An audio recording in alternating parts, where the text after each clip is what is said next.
America और Iran के बीच तनाव बढ़ता जा रहा है। ट्रंप ने ईरान को अंतिम चेतावनी दे दी। ट्रंप ने ईरान को सीधे और साफ शब्दों में कह दिया, डील करो या फिर हमले के लिए तैयार रहो।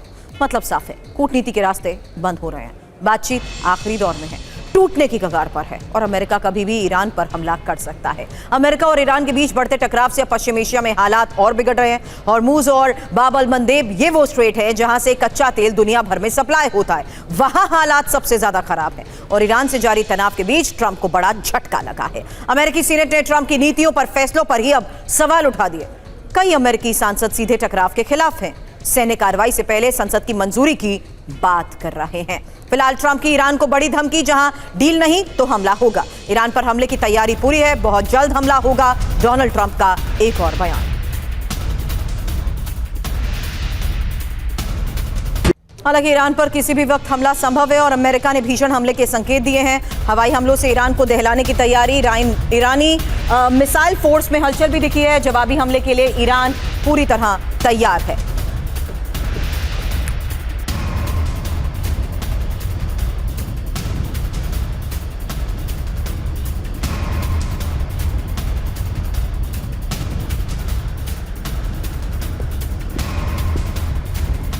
तो अमेरिका की सेना तैयार, ईरान पर जल्द प्रहार, जहां अमेरिका जल्द शुरू कर सकता है हमला। ट्रंप ने रणनीति के तहत ही अटैक को रोका था।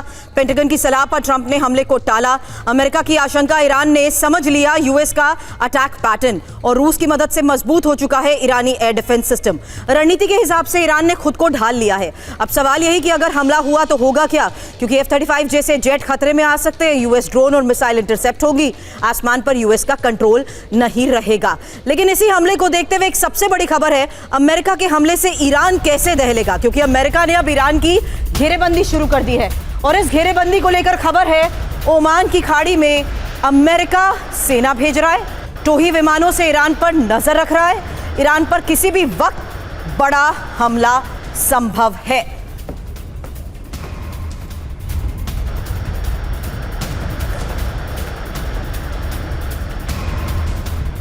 अब यूएस का ये विनाशक प्लान, जहां टारगेट पर ईरान तो है, लेकिन खबर है कि ओमान की खाड़ी में यूएस ने अपनी सैन्य तैनाती बढ़ा दी है। अब इस सैन्य तैनाती का ओमान की खाड़ी में बढ़ाने का मतलब क्या है, करूंगी सवाल। मेरे सहयोगी मनीष झा स्टूडियो में हमारे साथ है।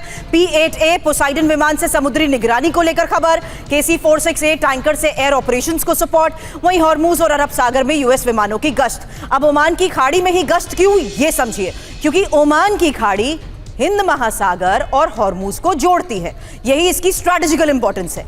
दुनिया का 1/4 से ज्यादा तेल इसी रूट से गुजरता है और अमेरिका इस इलाके में अपनी अहम मौजूदगी बनाए हुए है। मनीष, ये स्ट्रैटेजिकल इंपॉर्टेंस इसलिए बताना जरूरी था क्योंकि ये एक और बहुत स्ट्रैटेजिकल मूव अमेरिका अपनाने की कोशिश कर रहा है, जहां अभी तक हम यही सवाल करते थे कि क्या उसकी प्लानिंग है समुद्री घेराव के तरफ, अलग अलग आइलैंड्स, अलग अलग पोर्ट तक अपनी पहुंच बनाने की, लेकिन क्या ये इतना आसान है मनीष? देखिए, ईरान की नज़र से देखें तो ओमान की खाड़ी में अमेरिकी शिप का होना दरअसल शैतान का दरवाजे पर खड़ा होना जैसा है, क्योंकि ओमान ईरान का सामुद्रिक पड़ोसी है। दोनों के बीच में समंदर है और वहाँ पर तैनात है अमेरिकी वॉरशिप। अब सबसे बड़ी बात यहाँ पर यह भी देखिए कि ईरान को एक जितना नज़दीक हो सके उतने नज़दीक से अमेरिकी वॉरशिप्स घेराबंदी कर रहे हैं, ताकि जिस वक्त हमला हो, जिस वक्त ईरान की तरफ से मिसाइलें दागी जाए, तो उसे ईरान की टेरिटरी के जितना क्लोज हो सके वहीं पर उसको इंटरसेप्ट कर लेना है, बजाय इसके कि वो ओमान में या यूएई में या सऊदी, कतर, बहरीन कहीं पर जाकर गिरे। तो इस तरह की घेराबंदी इस बार अमेरिकी सेना कर रही है, जो पिछले 40 दिनों के जंग की तुलना में अगर अभी देखें तो वो ज़्यादा ऑफेंसिव तैयारी है।